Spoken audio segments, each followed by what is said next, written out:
Mes chers amis, shalom, Be'ezat Hashem na'aseh v'natzliach v'Hashem aleinu v'rachama v'yarviach. Le cours d'aujourd'hui, vous savez, moi je ne fais pas forcément des cours qui sont en rapport avec la paracha de chaque semaine. C'est-à-dire qu'il peut m'arriver de donner des cours, c'est le sujet qui m'intéresse. Je peux donner même un cours sur la paracha de Bereshit, même si on se trouve à la paracha de Korah. Chaque fois qu'il y a un sujet qui m'intéresse et qui me paraît assez judicieux de présenter, eh bien je le fais. Et là, je suis encore, moi, sur la paracha de Shelah, donc celle des Meragelim. Et ce cours, je ne vous cache pas que je vais me faire un petit peu plaisir.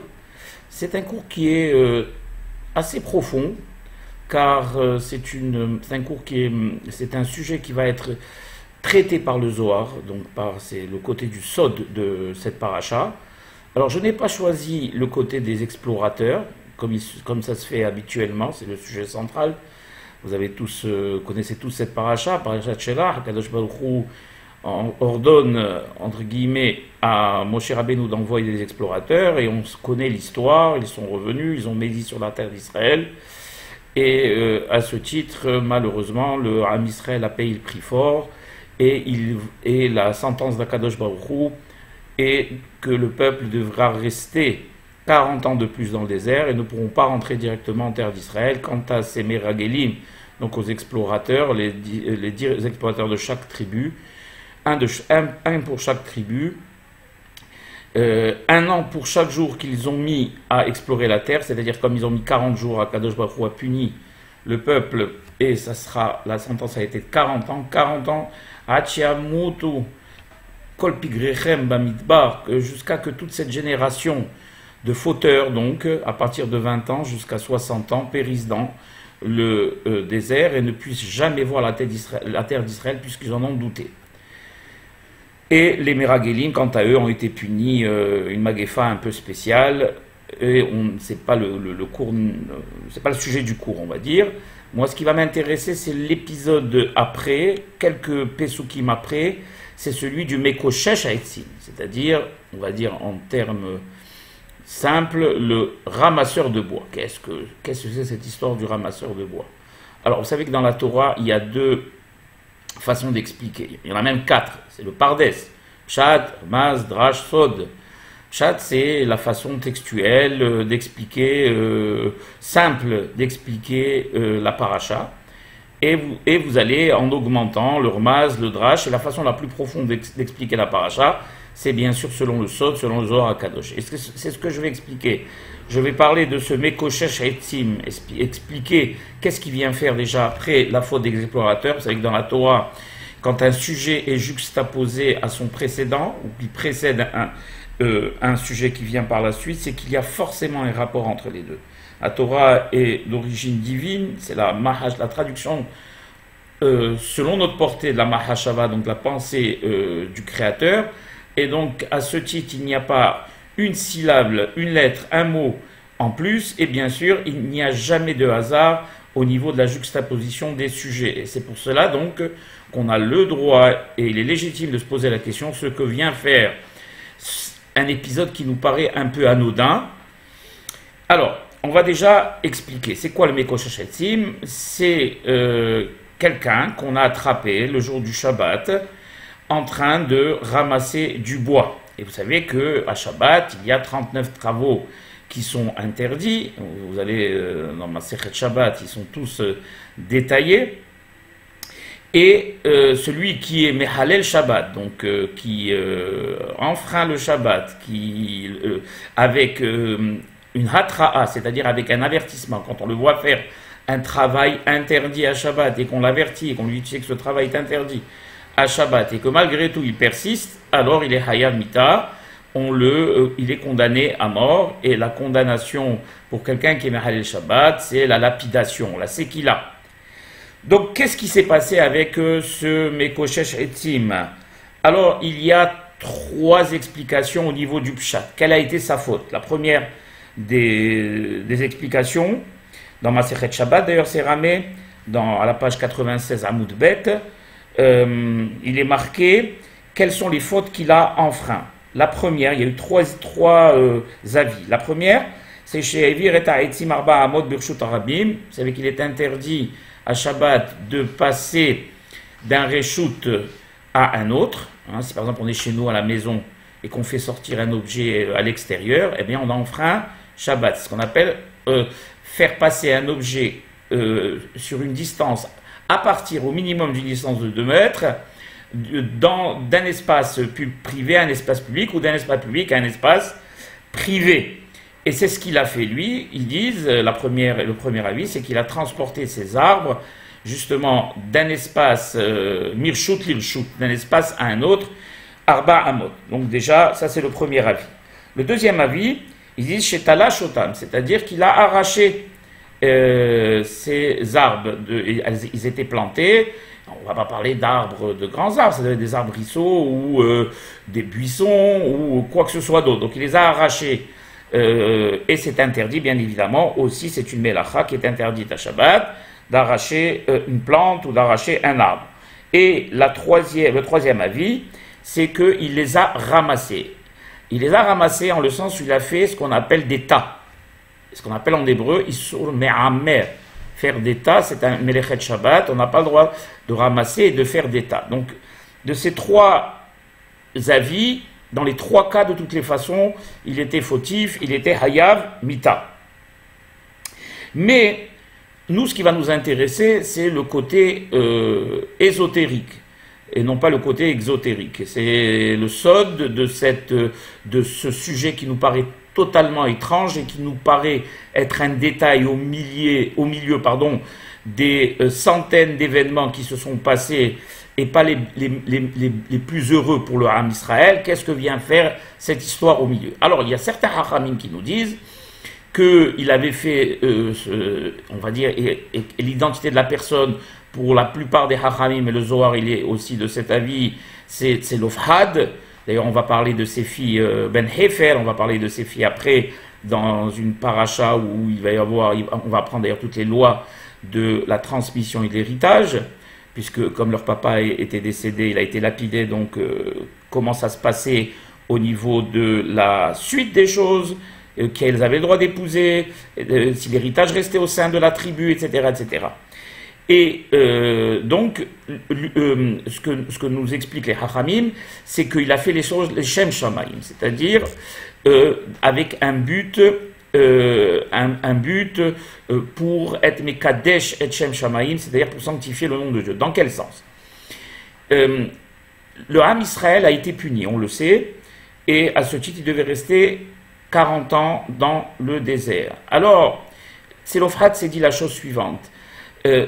Peut-être que le peuple va penser qu'étant donné qu'ils ne sont pas rentrés en terre d'Israël et que les mitzvot, les commandements de la Torah ne doivent pas être appliqués puisqu'ils restent dans le désert. Et donc à ce titre, je vais leur faire comprendre que les mitzvot doivent être appliqués même si on n'est pas rentré en terre d'Israël, et dans le midbar, ils doivent être appliqués. Et à ce titre, il a enfreint un Shabbat pour être puni et être lapidé, pour montrer au peuple que enfreindre Shabbat est une mitzvah grave, passible de punition, même dans le désert. Ça, c'est une des explications assez comment dirais-je, acceptées et acceptables de nos hachamim. Parce que, autrement, quel est l'enseignement qu'on tirerait d'un Mehalel Shabbat? Maintenant, on va rentrer, et je vous demande de me suivre parce que c'est un cours légèrement compliqué. Il y a des notions qui sont connues mais qui méritent toute votre attention. Et essayez de comprendre ce que le sod, ce que le côté ésotérique de cette paracha veut nous apprendre dans son explication. Alors regardez, le Zohar il nous dit comme ça: Sha'etzim sha'mekoshesh koshesh ayu etz ha'hayim ve'etz hadda'at tovera. En réalité, les arbres dont on parle du Mekoshesh Etzim, le mot Koshesh veut dire en même temps amasser, mais veut dire en même temps comparer. Hekesh en hébreu dans la Torah, dans l'étude, c'est Hekesh, c'est une comparaison, une juxtaposition. Et ce que nous dit ici le Zohar, quelque chose de complètement différent de ce qu'on avait compris, c'est que ne pense pas que les Etzim dont on parle les arbres dont on parle sont des simples arbres, des arbres morts, bien sûr, selon le pshat, c'est ça, mais selon le sod, ce n'est pas ça. C'est carrément ce Mekoshesh Etzim, donc on va voir que c'est l'Ofrad, lui, il a réellement comparé deux types d'arbres. Au lieu d'être Mekoshesh amassé, il a fait un Hekesh entre deux arbres. Quels sont ces arbres? Des arbres très connus, assez fameux de la création du monde, qui sont Etz HaHayim et Etz HaDaat, l'arbre de la vie et l'arbre de la connaissance, plus simplement, l'arbre qui contenait en lui le bien et le mal. Etz HaDaat Tov, voilà, la connaissance du bien et du mal. Alors, et il continue le Zohar, il nous dit, Het Ohaya, la faute de ce Mekoshesh, c'est quoi? Bekar Sheishva et Shnei Ha'etzim, il a comparé ces deux arbres, donc Etz HaDaat et Etz HaHayim, Kedei lirot ezo mehem gadol venichvad mehavero. On va voir, c'est assez flou et assez imperceptible pour l'instant, mais on va le comprendre. La faute du Mekoshesh, dans le Sod, c'est d'avoir comparé les deux arbres pour savoir quel était le plus honorable des deux et le plus important des deux. Pour l'instant, on ne comprend pas grand-chose. Ou baiser, et dans cela, en faisant ça, en comparant ces deux arbres, l'ohash lichvod adono, il n'a pas tenu compte du kavod, donc du respect qu'il devait à son créateur, ve'elif shabbat ve'shabbat, et il a changé un Shabbat pour un autre. Alors on va résumer déjà. Donc quelle a été la faute de Tzlofad ben Hefer, hormis le pshat qu'on a expliqué?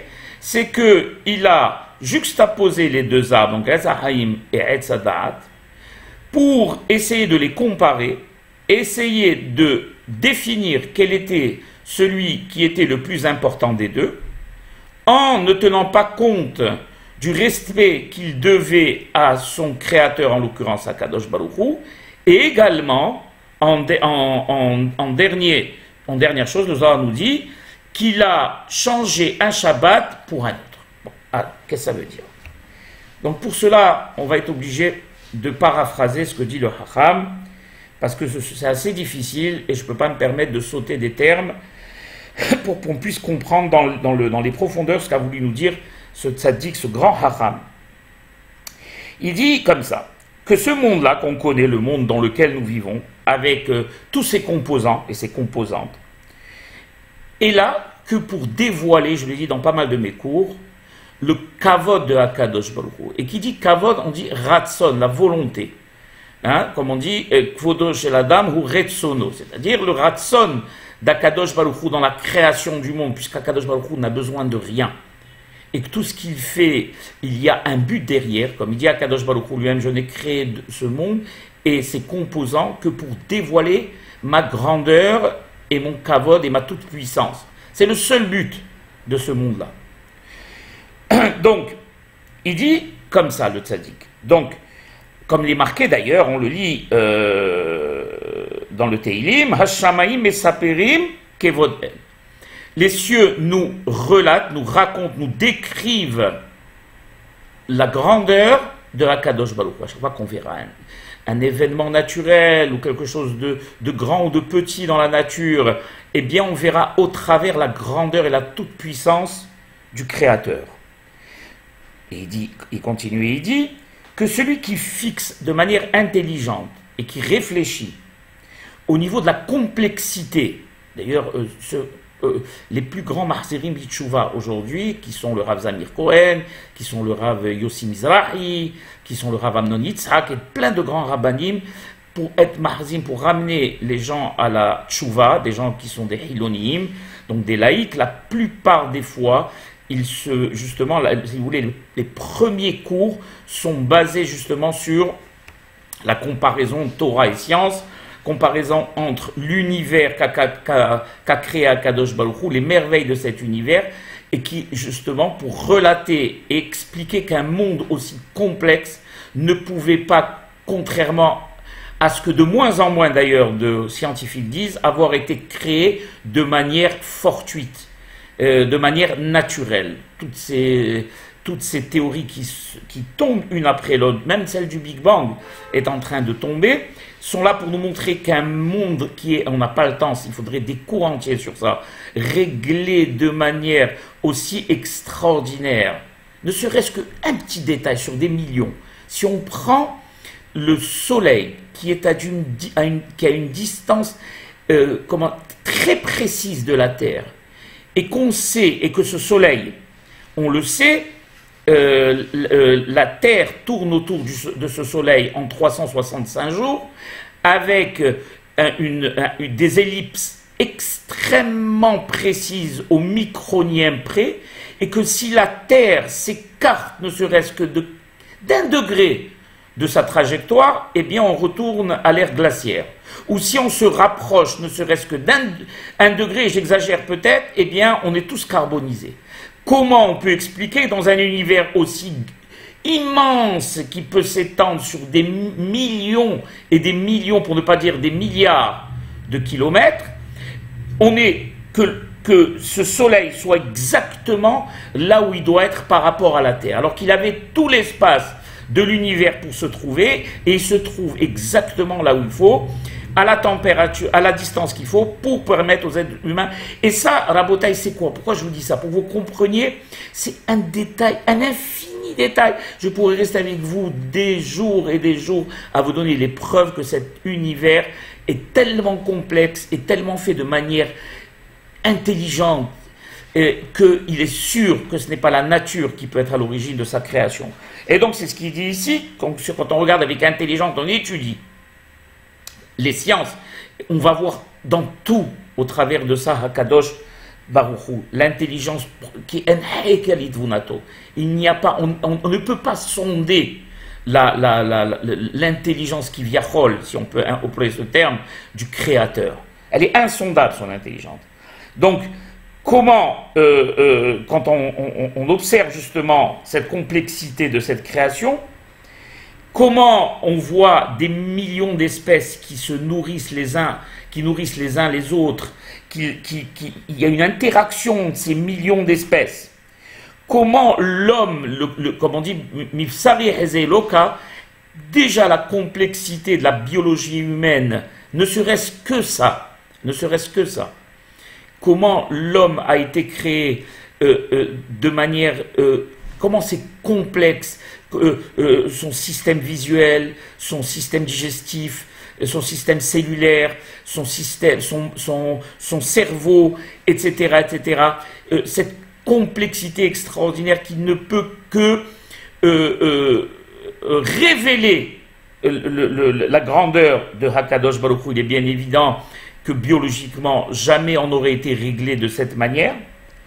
Et donc, cette Chorma Adira, cette grandeur sans limite, cette sagesse sans limite, cette intelligence sans limite du Créateur, même quand on prend l'animal le plus petit, comme l'a fait le roi Salomon, il a pris la fourmi, et il a étudié cette fourmi, il a vu les choses incroyables qu'elle était capable. Vous savez que il y a des choses dans la nature qui sont incroyables. Les Hachamim ont travaillé sur la toile d'araignée, ne serait-ce que la toile d'araignée. Si vous saviez combien c'est complexe une toile d'araignée, combien ce petit animal insignifiant, ce petit insecte insignifiant, comment il arrive à créer cette toile, comment elle est dessinée, quelle est sa particularité, à quoi elle sert. C'est quelque chose d'incroyable. Comment une fourmi arrive à lever, je ne sais pas combien, je crois 100 ou 150 fois son poids à elle. C'est des choses incroyables. Comment elles arrivent dans les colonies à travailler. Vraiment, c'est l'itvunato enemispar. On ne peut vraiment pas donner d'explication logique à cette nature-là, au corps humain et à l'univers, et aux astres, et à tout ce que vous voulez. Donc, il dit ici que déjà, grâce à ça, grâce à l'univers lui-même, eh bien, ça nous révèle déjà la toute-puissance de l'Éternel. Maintenant, pour quelqu'un qui, lui, ne voit pas avec des yeux on va dire, de l'ashgaha de Akadosh Baruch Hu, la providence. Ils vous diront, ah ben ça c'est la nature, et ben ça c'est normal, qu'ils trouveront toujours, même s'ils n'y croient pas. Parce que s'ils réfléchissent, ils savent que s'ils réfléchissent et ils creusent, ils vont se contredire eux-mêmes. Ils préfèrent ne pas, parce qu'ils ne veulent pas justement se contredire. Pourquoi? Pour ne pas avoir à admettre qu'il y a un créateur. Et si j'admets qu'il y a un créateur, j'admets qu'il y a des lois. Et si j'admets qu'il y a des lois, j'admets que je dois les suivre, etc. Or, ça ne m'intéresse pas de les suivre. Alors, parce que ça ne m'intéresse pas de les suivre, alors, Hazve Haïla, j'élimine celui qui les a donnés, etc., etc. Donc, celui qui ne voit pas avec cet œil-là, justement, de providence divine, il dit justement que pour lui l'univers c'est carrément l'obscurité la plus totale. Dieu en même temps l'a créé de deux façons antagonistes, on va dire. D'une façon pour les croyants qui révèlent sa toute-puissance, et pour les non-croyants qui cachent sa toute-puissance et sa grandeur. D'ailleurs, le mot olam en hébreu veut dire he'alem, qui veut dire disparition. Akadosh Baruch Hu, il s'est contracté pour permettre à la matière d'apparaître, et en même temps, cette contraction fait que, bien qu'il soit toujours là, pour les croyants, nous on le voit partout, même dans les choses les plus insignifiantes, mais le non-croyant, lui, verra à la place que la nature, que la mère nature. Il n'y a qu'elle qui contrôle ce monde, et ça depuis des millénaires et des millénaires et des millénaires. Et que le monde est kadoum, il a toujours existé, etc., etc. Vous connaissez toute cette théorie. Par contre, il dit, si on continue à creuser, on se rend compte de la chose suivante, que même le croyant, il voit devant lui des systèmes naturels avec lesquels il vit tous les jours, d'accord, qui sont en réalité un voilement de la toute-puissance d'Akadosh Baruch Hu. Et le travail justement du croyant, c'est quoi? C'est d'aller chercher, d'aller transcender ces systèmes naturels pour aller chercher, même dans le plus infime, la toute-puissance de Akadosh Baruch Hu. Dire que l'on voit de manière claire Akadosh Baruch Hu quand la nature se présente à nous, on mentirait, puisqu'Akadosh Baruch Hu, il a fait justement dans ce but de nous donner le libre arbitre de croire en lui ou de ne pas croire en lui. Même quand on croit en lui, notre travail à nous, c'est d'aller justement au travers ce système naturel qu'il a mis en place, autrement il n'aurait pas mis de système naturel en place. Le soleil se couche, se lève et se couche aux mêmes endroits de tous les jours. Il se lève à l'est, il se couche à l'ouest, ça tout le monde le sait, ça ne changera jamais. Akadosh Baruch Hu l'a voulu. Mais pourquoi il a voulu? Pour qu'on s'habitue à cette chose? Non. Pour que on ne pense pas une seule seconde plus que parce que c'est un événement qui se répète, que lui n'est pas là. On le voit aussi au niveau des océans, au niveau des marées, au niveau des vents, au niveau des saisons, etc., etc. Les choses, on dit en hébreu, Hozrim Halila, se répètent de saison après saison, saison après saison. Et alors le piège dans lequel on ne doit pas tomber, c'est de penser que justement, parce que ça se fait de manière, entre guillemets, mécanique, alors peut-être que la nature est autonome et qu'il n'y a pas de régisseur. Or, un croyant sait très bien que malgré donc on a un travail constant à faire tous les jours, et c'est pour ça qu'on répète, Hashamaim Mesaperim Kevod El, et qu'on le dit justement tous les jours, qu'on a le devoir de le dire et de travailler.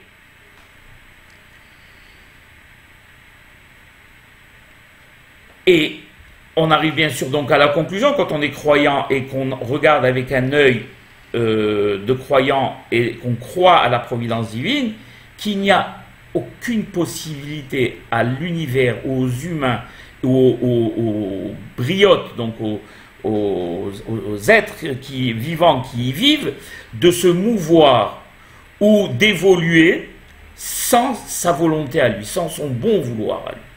Et on le sait, que si Hazve Haïla Kadosh Baruch Hu, il détourne son attention, c'est une image du monde, ne serait-ce que un millionième de seconde, et bien ce monde disparaît. Parce que Hamehadesh Betuvo Bechol Yom Tamid Maase Bereshit. Qu'est-ce que veut dire Hamehadesh Betuvo Bechol Yom Tamid Maase Bereshit? Qui renouvelle par sa bonté Maase Bereshit les forces de création. C'est-à-dire qu'en réalité, Le monde n'a pas été créé à 5780 ans et c'est terminé. Non, il est tous les jours recréé. C'est une notion que le croyant sait. Il est tous les jours recréé parce qu'il est tout le temps en mouvement. Et comment il se meut, ce monde-là? Par la volonté, le bon vouloir et la bonté du Créateur. Alors il dit ici la chose suivante. Donc déjà on s'est rendu compte que déjà au niveau de notre univers tel qu'on le connaît, même quand on est croyant, eh bien il y a un hester, Akadosh Baruch Hu qui viachol est voilé derrière cette nature qui prend une place, on va dire, assez prépondérante. Ça c'est le premier inconvénient de ce monde. Le deuxième inconvénient, il dit ici le haram, et c'est là où ça va nous intéresser, et c'est ce qu'il dit, donc ce monde déjà, c'est un monde d'illusion. Pourquoi c'est un monde? Que veut dire le monde d'illusion? Mais tu me dis, Yaakov, la nature, on est là, on la touche, on la palpe, elle est là, on la sent. Pourquoi tu appelles ça un monde d'illusion? Parce qu'il n'y a de concret que dans le Créateur. Et que toute chose où le Créateur n'apparaît pas de manière totale, claire et flagrante, c'est une illusion. C'est comme si on nous projetait un film sur un écran et qu'on regardait ce film sur l'écran et qu'on donnait et qu'on disait que c'est la réalité. Qu'est-ce qu'on voit sur cet écran? On voit juste la projection d'une création qui est dans une bobine qu'on renvoie. Mais si on palpe, si on touche, est-ce que c'est la réalité? C'est pas la réalité. Eh bien le monde, même si on a l'impression de le toucher, de le palper, il est dimion. Il n'est qu'illusion. Pourquoi? Parce qu'Akadosh Baruch Hu se cache derrière. Et parce que et puisque je ne vois pas de manière totale et flagrante Akadosh Baruch Hu, alors ce n'est qu'une illusion. Parce qu'il n'y a de réalité que dans Akadosh Baruch Hu. Donc ça c'est le premier inconvénient. Le deuxième inconvénient, il dit le haram, c'est qu'il y a, et c'est là le sujet du cours, c'est qu'il y a encore une illusion qui va rentrer dans une autre illusion. C'est laquelle? Il y a la faute du Etz Hadat. C'est quoi cette faute du Etz Hadat? Vous avez tous étudié la Torah, vous reportez à la paracha de Bereshit, d'Adam Arishon, où Akadosh Baruch Hu avait demandé à Adam, il lui a dit voilà, de tous les arbres de ce jardin tu auras le droit de goûter. Ça c'est pour le côté simple et gentil de l'histoire. Mais du Etz Hadat Tovara, tu n'auras pas le droit de goûter. De cet arbre du bien et du mal, tu n'auras pas le droit de toucher. Et la faute d'Adam, bien sûr, on va la développer, ça a été justement d'aller contre l'ordre de son créateur et de goûter à cet arbre du bien et du mal. Alors, ça veut dire quoi cette histoire-là? Il dit comme ça. Qu'est-ce qui est grave dans la faute du Etz Hadat? Il dit comme ça. Hamahashava she'efshar livhor im la'asot et retzon Hashem olo. Dimion hadajze sheshmo b'hira chofshit hishtalev be'olamenu hadimioni. Ou Madoua, il pose la question, je vais expliquer tout ça, ne vous inquiétez pas. Habehira ena ela dimion. C'est quoi la faute du Etz Hadat? C'est cet arbre-là contenait en lui les deux composants, on va dire, les deux composants sur lesquels sont basés le libre arbitre, qui est celui du bien et celui du mal. Avant qu'Adam Arishon faute, en réalité, il avait aussi le libre arbitre, mais sa vision était totalement claire et elle était totalement tournée vers le bien. Il voyait de façon claire les choses qui se présentaient à lui et en aucune façon il n'aurait pu être attiré par le mal. Pourquoi? De la même manière que si moi j'ai devant moi du feu, même si j'ai le libre arbitre de mettre ma main dedans ou pas, eh bien il est évident que je ne mettrai pas ma main à l'intérieur du feu. Donc à ce titre, Adam Arishon, avant la faute, on va comprendre la complexité du Etz Hadat, avant la faute du Etz Hadat, il était totalement, lui, il avait une vision totalement nette. Je ne dirais même pas du bien ou du mal, je vais les remplacer par la vérité et le mensonge. C'est-à-dire que, parce que les notions de bien et de mal sont des notions relatives, tandis que celles de la vérité et du mensonge sont des valeurs absolues. Et donc lui, tout ce qui n'allait pas dans le sens du Créateur, qui n'était pas faire la volonté du Créateur, était du sheker, du mensonge. Et le émet, la vérité, c'était tout ce qui allait dans le sens du ratson, de la volonté d'Akadosh Baruch Hu. Donc avant la faute, il ne se trompait jamais. Et il était tout le temps, axé vers le bien.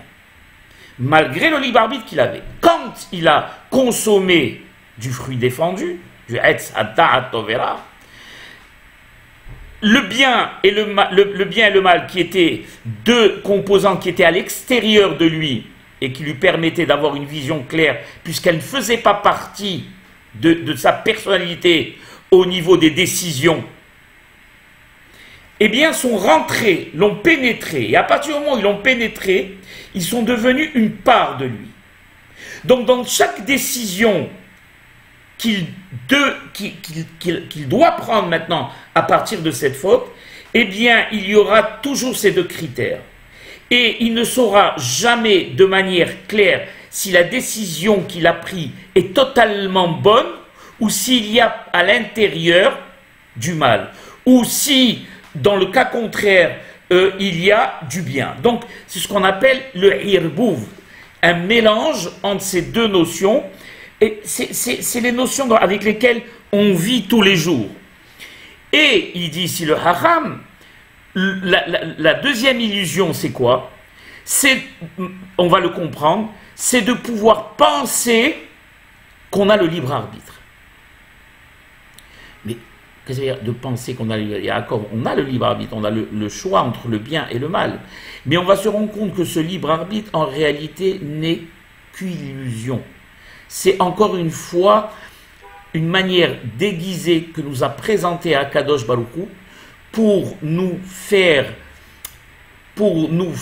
penser que Hasve Halila, on peut contrevenir à sa volonté à lui. Et c'est pour ça qu'il dit Rabotai qu'ici, la première illusion c'était le monde dans lequel on a déjà le Hester. La deuxième illusion c'est quoi? C'est ce Etz Hadat où on a, par la faute d'Adam Arishon, introduit deux composantes qui vont faire partie prenante de toutes nos décisions qui sont le bien et le mal, et que quand on vaincra le mal, eh bien, on aura pris la bonne décision, mais même par le fait de vaincre le mal et de faire le bien, c'est quand même une illusion. Pourquoi? Est-ce que c'est comme si on pouvait penser que nous, on a la possibilité de contrevenir à la volonté de l'Éternel et qu'on n'y contrevient pas en choisissant le bien? Est-ce que c'est pas trop compliqué ce que je viens d'expliquer? On va voir, on va rentrer, je vais essayer de paraphraser ce qu'il dit pour essayer de vous rendre les idées claires. J'ai posé les deux jalons maintenant. J'ai posé les deux jalons, vous allez voir qu'on va le comprendre. Je vais vous donner un exemple ou deux qui vont vous permettre de le comprendre. Par exemple, il dit ici, parce que Etz Hadat, c'est quoi? C'est le mot Da'at en hébreu, c'est Hibur, c'est-à-dire liaison. C'est quoi Da'at quand on dit Da'at? Da'at, c'est quand, par exemple, il y a une idée qui est à l'extérieur que j'apprends. Quelque chose que j'apprends, je lis quelque chose, je l'apprends. Quand je l'ai appris, elle devient partie intégrante de ma personne. Elle est mehouberet, c'est pour ça qu'on appelle ça da'at. C'est quoi? C'est que quand moi j'apprends cette chose-là, eh bien cette chose-là fait partie de moi. La même chose, au niveau du Etz Hadat, c'est quoi? C'est que avant la faute, le bien et le mal étaient complètement séparés, et que le mal, d'ailleurs le mal qui était représenté par le Nahash dans la Torah, le Nahash est un être à part et qui s'adresse d'ailleurs à Adam, il est en dehors d'Adam Arishon. Il y avait séparation de ces deux entités de manière claire. Avec le Etz Hadat du Hibour, il n'y a plus malheureusement séparation absolue entre ces deux entités. Et on n'arrive plus de manière claire à se rendre compte si on prend une décision et si elle est foncièrement et entièrement bonne ou s'il y a malheureusement une part de mal dedans. Par exemple, ici, Avant la faute d'Adam Arishon, est-ce qu'on serait posé la question, est-ce qu'il aurait été bien d'aller à la yeshiva? Aucunement. Pourquoi? Parce que, étant donné que la Torah est le tahlit et le but de la venue de l'homme sur cette terre, aller étudier cette Torah, c'est faire le Ratzon et la volonté d'Akadosh Baruch Hu. Il n'y a rien d'autre pour moi que cela. Ça, c'est avant Etz Hadat. Aujourd'hui, quand on se pose la question, pour la plupart, est-ce si je vais à la yeshiva ou pas, ça n'a plus la même consonance. Pourquoi? Parce qu'il y a d'autres facteurs, étant donné que maintenant il y a en moi le bien et le mal, il y a d'autres facteurs qui vont s'intégrer dans la décision. Il y a, c'est bien sûr que c'est bien, au fond de moi, je sais que c'est bien d'aller étudier la Torah, et c'est mon vœu le plus sincère, et j'aspire à ça, mais en même temps, il y a la Parnassa, il y a plein d'autres facteurs qui vont entrer en compte, qui vont faire en sorte que ma décision d'aller à la yeshiva ne sera plus tellement claire. C'est ça, Etz Hadat. Devant chaque décision qui, avant la faute du Etz Hadat, de Adam Arishon, aurait été claire. Pourquoi? Comme je l'expliquais en début de cours, il y a le Emet et le Sheker. Aller à la yeshiva, c'est le Emet. Rien ne pourra me faire changer d'avis, quelles que soient les contingences de ce monde, quels que soient les pseudo-obstacles qui se présenteront à moi. Le seul but, c'est quoi? C'est de faire la volonté d'Akadosh Baruch Hu, je vais à la yeshiva.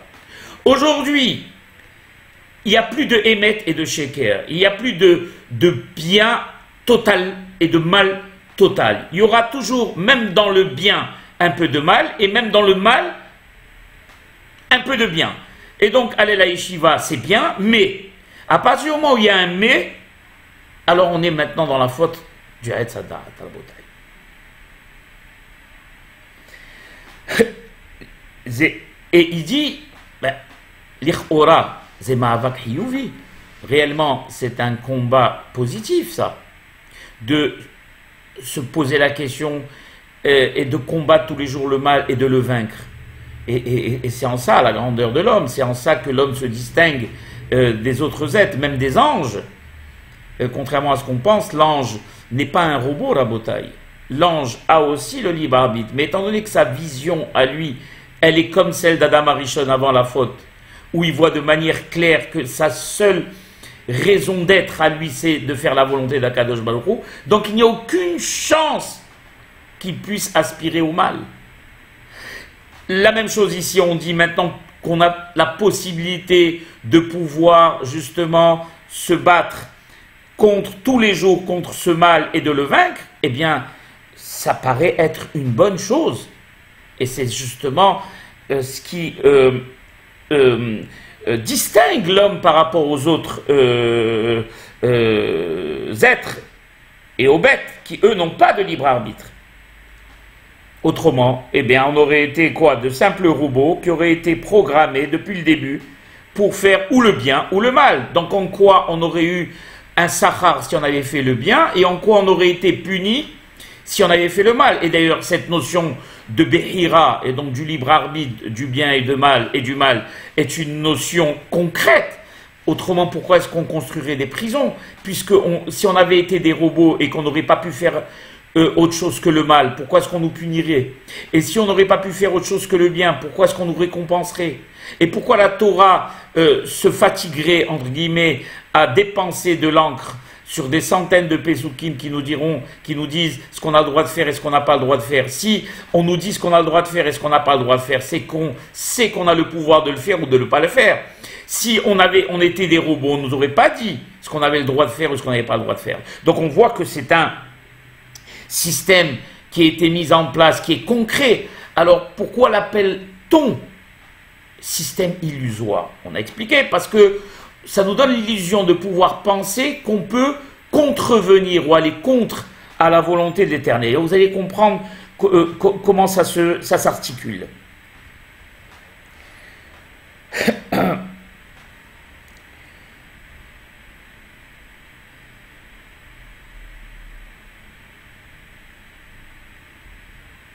Il dit ici, pourquoi on dit que c'est une illusion de pouvoir le penser et que ça rend les choses encore... Et si vous voulez, Dieu est encore plus occulté dans ce libre arbitre.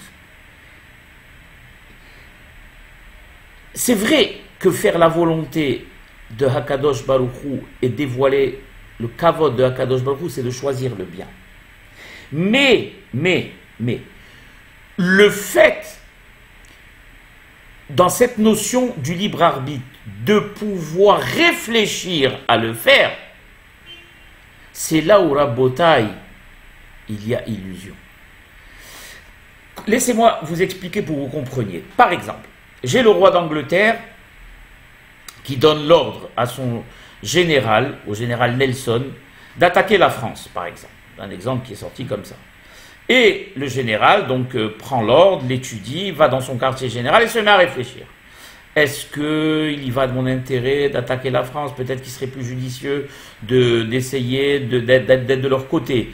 Et après, finalement, c'est ma patrie. Et après, ben, écoute, c'est le roi et je dois suivre ses ordres. Et finalement, il décide d'attaquer, selon les ordres du roi, la France. Qu'est-ce qu'on pourrait dire de ce général? Est-ce que c'est un bon général ou qui mérite immédiatement d'être révoqué de ses fonctions et même, à mon avis, de passer en cour martiale? Eh bien, c'est sûr que c'est ça. C'est de passer en cour martiale qui mérite. Parce que si il a mis du temps à réfléchir et s'il s'est posé des questions sur l'ordre royal, c'est qu'il ne mérite pas d'être un général. Et il n'est pas un général digne de ce nom.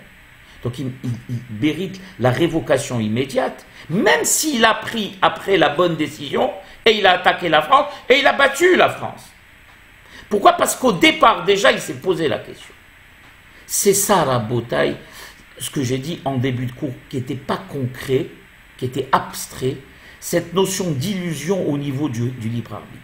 C'est vrai que c'est grand de pouvoir battre le mal au détriment du bien. Et que le bien sorte vainqueur et qu'on décide de faire la volonté d'Akadosh Baruch Hu. Mais déjà le fait de se poser la question et de réfléchir, est-ce que je dois choisir le bien ou le mal et qu'il y a une bataille intérieure qui se joue, dans ce sens, c'est, si vous voulez, Ke'en Hilul Hashem, ils disent les Hachamim.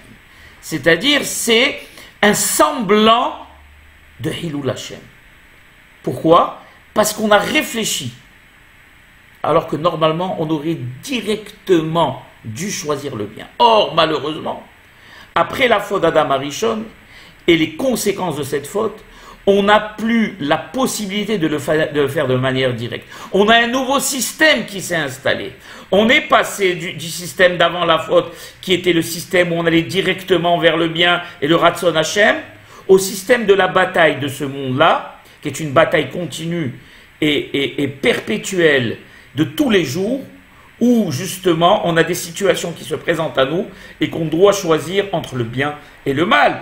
Et des fois ça se fait de manière plus ou moins simple, mais des fois c'est extrêmement compliqué. Pourquoi? Parce qu'à l'intérieur de nous, il y a nos ta'avot, il y a nos besoins à nous personnels, il y a nos intérêts personnels, et tous ces facteurs s'ajoutent à la balance et nous font malheureusement très souvent prendre les mauvaises décisions.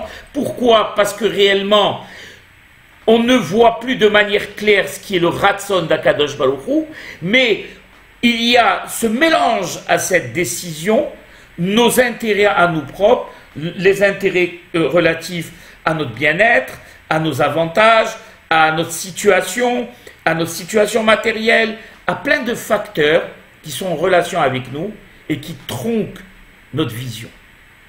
Voilà. J'espère que vous avez compris maintenant ce système. D'ailleurs, il dit même, c'est même considéré comme une mérida nora. C'est-à-dire carrément un affront à l'Éternel. Alors nous, aujourd'hui, qui sommes vraiment, on va dire, des êtres au plus bas spirituellement par rapport à Adam Arishon, on disent les Hachamim que rien que le talon d'Adam Arishon était plus lumineux que le soleil que nous connaissons, à des centaines de fois plus lumineux que le soleil que nous connaissons, que le talon, donc la partie la plus inférieure. Donc on imagine qui était Adam Arishon. Nous, par rapport à lui, il n'y a même pas de comparaison possible. On est dans un monde d'obscurité, où non seulement on ne voit plus de manière claire Akadosh Baruch Hu, on est obligé de travailler pour aller le chercher et transcender la nature, mais en plus, on a une difficulté supplémentaire qui est celle du libre arbitre, qui aurait pu nous faire penser, et qui est réellement la grandeur de l'homme. Les mitzvot, c'est quoi? C'est faire la volonté d'Akadosh Baruch Hu. Les mitzvot assez, c'est vaincre le mal pour le bien. Mitzvot lotarasé, aussi vaincre le mal à l'avantage du bien. Faire tous les jours cette bataille qui aurait pu nous laisser penser que c'est réellement le summum de la grandeur de l'homme. Mais les Hachamim nous expliquent que dans cette Behira, malheureusement, il y a un genre de révolte contre le Créateur. Et un genre on va dire, de Hilul Hashem. Alors, maintenant qu'on a compris ça,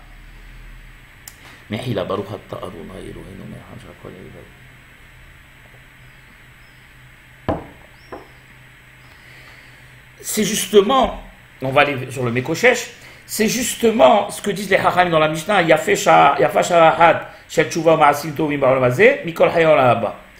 il vaut mieux 1 heure de tchouva et de bonnes actions dans ce monde que toute la vie dans le monde futur. Pourquoi? Tout simplement parce que ce monde est le monde de l'action, des mitzvot comme je l'ai expliqué, du libre arbitre, du choix, et que dans le monde futur, on ne peut plus rien arranger, on ne peut plus être métaken, quoi que ce soit.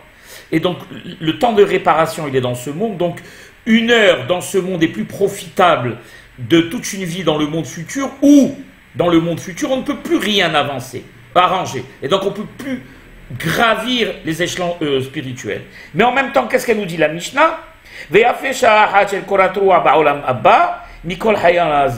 Mais réellement, dans l'absolu, il vaut mieux 1 heure seulement de plaisir dans le monde futur que tous les plaisirs réunis de tous les êtres humains dans le monde entier réunis. C'est-à-dire que, imaginez, prenons rien à notre niveau à nous, tous les plaisirs qu'on a eus dans une vie, l'argent, les femmes, le bien-être, la réussite sociale, tout ce que vous voulez, tous les plaisirs qu'on a pu s'acheter. Maintenant, multipliez-les par 6 milliards ou 7 milliards d'individus, eh bien, ça n'équivaut pas à 1 heure seulement de plaisir et de ta'anouk dans le Olam Haba. Dans la réalité, dans le monde de bataille, il vaut mieux bien sûr être dans ce Olam Hazé pour travailler, mais dans l'absolu, l'absolue vérité, on doit nous aspirer qu'au monde futur. C'est toujours le même schéma, la bataille.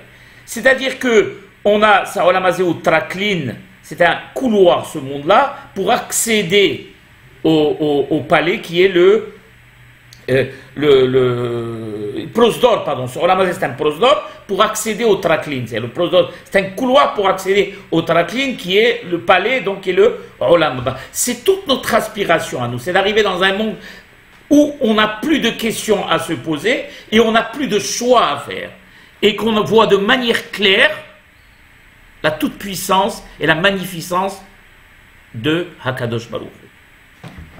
Alors, qu'est-ce que ça veut dire? Les Meragelim et le Mekoshesh, c'est pour ça qu'on a posé la question au début du cours, on a dit pourquoi ces deux sujets sont juxtaposés. Tout simplement parce que leur faute est semblable. Oui, ça peut vous étonner, mais elle est semblable. Le Zohar nous explique, tout ça c'est le Zohar qui le dit. Le Zohar nous explique que la faute des Meragelim et celle du Mekoshesh, donc de l'amasseur de bois, est la même. Dans quel sens? Alors écoutez bien. Les Meragelim, en réalité, ne voulaient pas justement de ce Olam, de ce monde parfait, où Akadosh Baruch Hu apparaît de manière claire. Donc, on va l'appeler Olam d'avant la faute d'Adam Arishon. C'est-à-dire, vivre en Eretz Israël était un problème pour eux. Eux, ce qui les intéressait, c'était plutôt de rester Chutz La'aretz. Pourquoi Chutz La'aretz? Parce que en dehors d'Eretz Israël, À la différence d'Israël, où Aïné Hachem, les yeux d'Akadosh Baruch Hu sont du début de l'année à la fin, il y a une Ashgaha très puissante, et où donc la présence divine est fortement perceptible par rapport, plus on s'écarte et on sort d'Eretz Israël, et plus la présence divine qui devient floue. La matérialité prend le dessus, et on voit, comme je l'explique en début de cours, moins Hakadosh Baruch Hu. Et donc malheureusement, quelle était la faute? Pourquoi ils ont provoqué justement ce malheur, les Méraguélim, en disant du mal sur la terre d'Israël, pour pouvoir rester en dehors d'Eretz Israël? Pourquoi? Parce que pour eux, il était plus confortable de vivre dans un monde où il y avait moins de présence claire de Hakadosh Baruch Hu, où le libre arbitre avait préséance surtout. Un monde dans lequel nous vivons nous actuellement, alors qu'ils auraient dû aspirer en tant que grands hommes qu'ils étaient, à un monde parfait, à la Shlemut, et donc à rentrer en Eretz Israël. Eux ont préféré le confort, peut-être on dirait même de la matérialité, et vous savez que les Haram nous expliquent qu'ils avaient peur carrément, parce qu'ils savaient que pour eux, rester en dehors d'Eretz Israël, c'est pouvoir bénéficier d'indulgence divine, et rentrer en Eretz Israël, c'est être sous le coup de punition, comment dirais-je, perpétuelle à chaque faute qu'ils feraient. Donc, cette notion en eux de ne pas vouloir accéder à la perfection, rester dans un monde flou, où Akadosh Baruch Hu apparaît moins clairement, on va dire, et de manière moins flagrante en Chutz La'aretz qu'à l'intérieur d'Eretz Israël, c'est ça qui a été leur grande faute. Il dit, il dit comme ça, le Mekoshesh, il a fait exactement la même chose. Quand on a dit en début de cours qu'il il a juxtaposé le Etz HaHaïm du Etz HaDa'at, c'est quoi? Alors on a compris maintenant. Etz HaHaïm, c'est quoi? C'est ce monde clair, le monde des mitzvot, de la Torah et de la volonté divine sans qu'on ait besoin de combattre et de se poser des questions parce que tout est clair et net. La seule raison pour laquelle on est venu dans ce monde, c'est faire la volonté d'Akadosh Baruch Hu, d'étudier sa Torah et d'appliquer ses mitzvot. Point barre. Il n'y a pas de discussion, il n'y a pas de décision, il n'y a rien, tout est clair et net. Ça, c'est Etz HaHaïm. Etz HaDa'at, c'est le monde dans lequel on vit, où justement, c'est un monde où on se bat tous les jours pour savoir si on va vaincre notre Yetzirah et si et s'il est Kedaï en hébreu. Kedaï, ça veut dire s'il est intéressant, il est avantageux pour nous dans une circonstance ou dans une autre de faire totalement la volonté d'Akadosh Baruch Hu au détriment de notre intérêt personnel à nous. Et c'est ça justement ce monde de l'obscurité qu'a comparé le Mekoshesh, et alors que de manière claire, il aurait dû être sauté à ses yeux le fait que Etz HaDa'at était profitable, était supérieur au Etz HaHaïm. Lui, il a choisi, pardon, Etz HaHaïm aurait été supérieur au Etz HaDa'at, il a choisi le Etz HaDa'at. Donc on voit le parallèle qui est entre les fautes de Tselofhad, donc du Mekoshesh Eitzin, et des Méralim, qui n'ont pas tous les deux aspiré à la Shlemut et à la perfection, qui ont eu peur de cette Shlemut, de cette perfection, et qui ont préféré se réfugier, rester sur le système de la Bhira, du bien et du mal, et on va dire d'une certaine mesure, un monde où est d'une certaine mesure occulté à Kadosh Baruch Hu beaucoup plus qu'il l'aurait été dans un monde du Etz HaHaïm ou à l'intérieur de Eretz Israël. Et ce qu'ils appellent le bilboul entre le Tov et le Ra. Ne plus savoir de manière claire le bien, ne plus connaître de manière claire le bien absolu ou le mal absolu. Et c'est assez profond ce que dit ici le Zohar au niveau du nom. Il dit, c'est là où on voit justement, c'est là où les théories disent que c'est Tselofhad se confirment.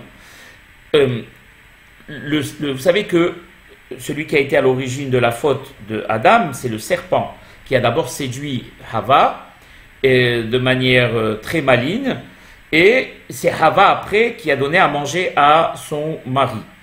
Maintenant, ils disent les Hachamim que le serpent, on l'appelle Letz. Letz, c'est quoi? C'est quelqu'un, un impie, quelqu'un qui pousse à la faute, quelqu'un de harmoumi, de malicieux. Hein? Ou Moshav Letzim lo Yashavid David Ameler. Dans un endroit où il y a ce genre de personnes, on ne doit pas Hazve Haïla t'asseoir. D'ailleurs, le Zohar dit Letz Take ou Peti Yarim. C'est-à-dire que Let's Take, c'est le Nahash, ou Peti Yarim, c'est Hava. C'est quoi Let's Take? Quelqu'un d'impie, on ne peut que le frapper, et en le frappant, le petit, le sot, lui, tirera une leçon et ne se laissera pas berner. C'est le roi Salomon qui dit ça. Donc, Tselofhad, ça s'écrit comment? Tsel, Pahad. Si vous prenez Tsel, c'est Letz. Et Pahad, c'est Dahaf, qui veut dire pousser. De la même manière, le Letz Dahaf, Tselofhad, c'est Letz Dahaf. De la même manière que comment a été piégé Hava. Vous savez que Hava, quand le serpent lui a posé la question, il dit ce Etz la Dad, quelle a été l'instruction du Créateur? Alors elle a dit une chose qui était fausse. Elle a dit le Créateur nous a interdit d'y manger et de le toucher.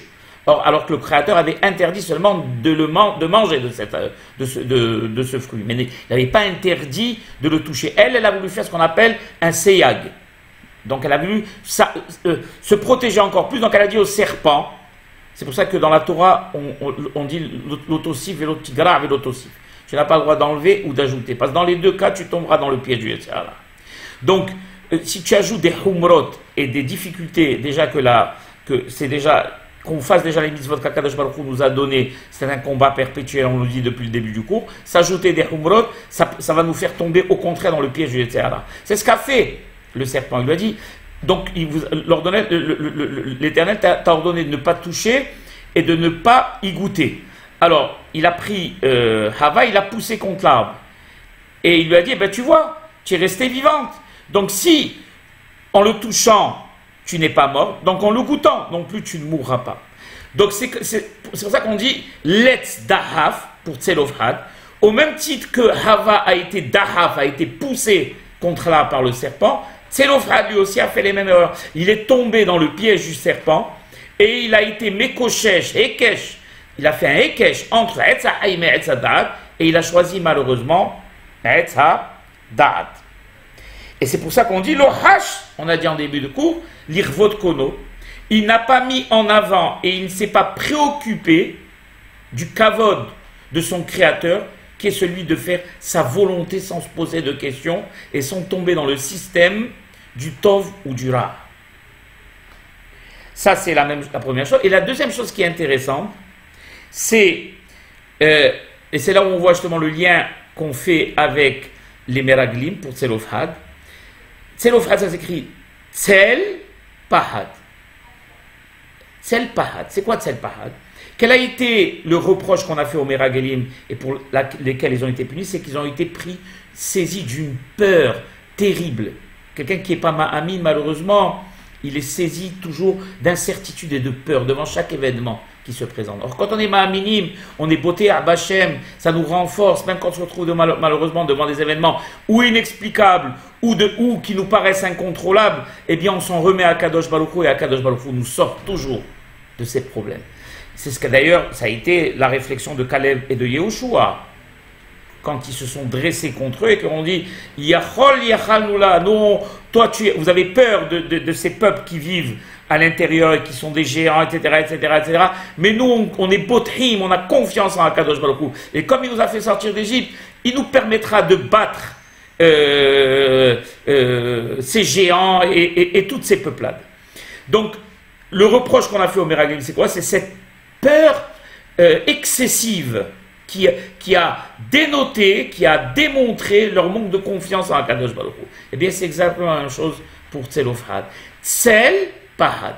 C'est-à-dire, il a été lui aussi pris de peur dans le choix qui s'est présenté à lui, qui est celui de choisir entre l'arbre de la vie, donc celui de faire la volonté de Hakadosh Baruch Hu, ou celui du système que l'on connaît, dans lequel on vit nous, qui est celui du bien et du mal, et qui malgré tout, malgré le fait qu'on batte toujours ou pas le bien, le mal, et qu'on arrive à faire la volonté, ça reste quand même un méred, un genre de révolte contre notre Créateur.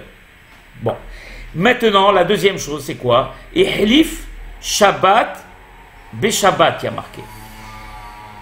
C'est quoi Ihlif Shabbat? Il a changé un Shabbat pour un autre. Le Shabbat dans lequel nous vivons, nous, c'est le Shabbat de Bereshit.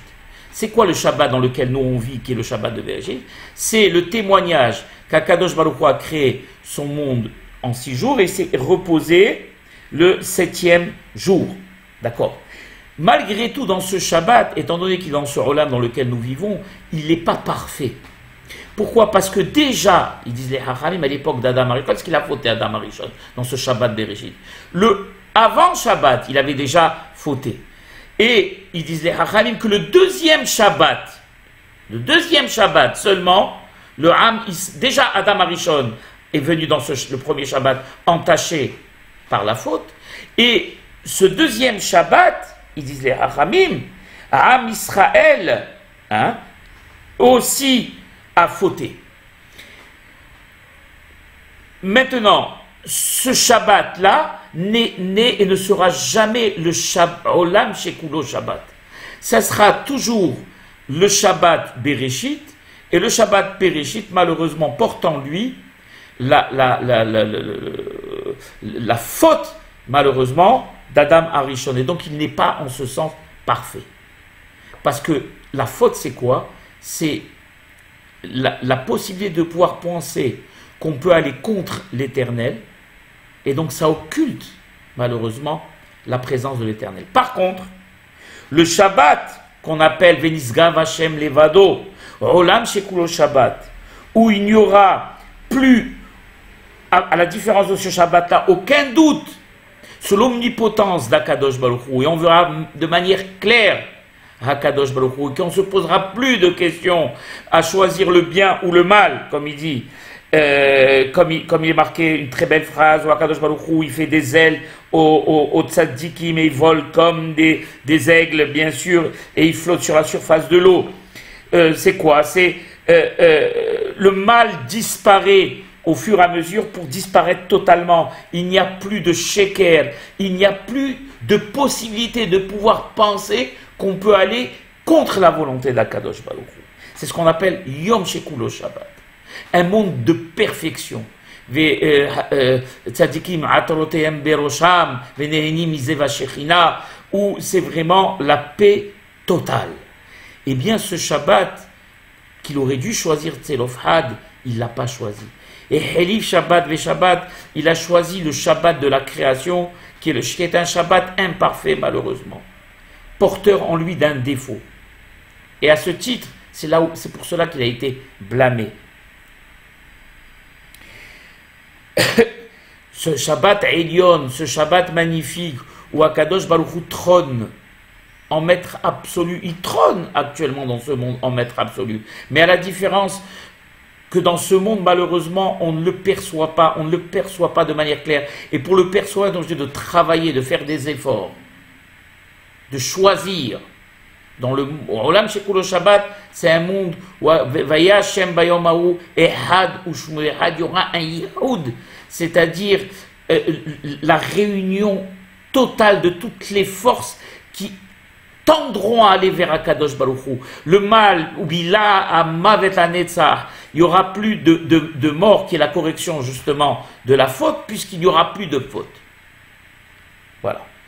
J'espère que vous avez apprécié ce cours et qu'il était un peu dur, je pense peut-être dans certaines notions, mais je pense l'avoir expliqué de manière claire. Et il est intéressant souvent d'aller chercher des explications dans le Sod, parce que notre devoir à nous, même si on n'a pas la chokhma nécessaire ou la kdusha nécessaire pour étudier le son, notre devoir à nous, c'est justement toujours d'aller mehaïl haïl, d'aller de plus en plus profond et pour avoir un sahar encore plus grand. Yiratson Shakadosh Baruch Hu ישלח לנו משיח צדקנו במהרה בימינו ושנגיע לעולם שכולו טוב, לעולם שכולו שבת, בעזרת השם ומשועתו, שיבנה בית המקדש במהרה בימינו, אמן ואמן.